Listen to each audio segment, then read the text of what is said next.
Samantala, 8.5 na milyong pisong halaga ng ilegal na droga na samsampo sa isang linggong operasyon sa Ilocos Region.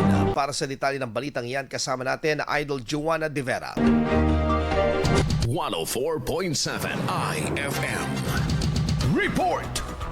Nakumpiska ng Police Regional Office 1 o PROA ng nasa kabuang halaga na 8,500,269 pesos na iligal na droga mula sa mga isinagawang anti-illegal drug operations sa iba't ibang bahagi ng Ilocos Region mula March 15 hanggang 21, 2026. Sa ilang linggong operasyon, na-recover ng mga operatiba ang nasa 305.20 na gramo ng shabu, 37.91 na gramo ng tuyong dahon ng marijuana, 3 marijuana sticks at 32,100 na peraso ng marijuana plants. Kasabay nito, umabot sa 83 na individual ang naaresto ng pulisya.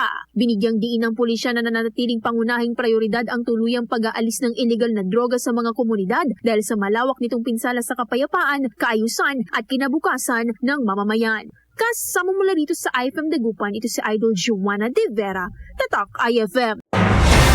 IFM News. IFM News. IFM News.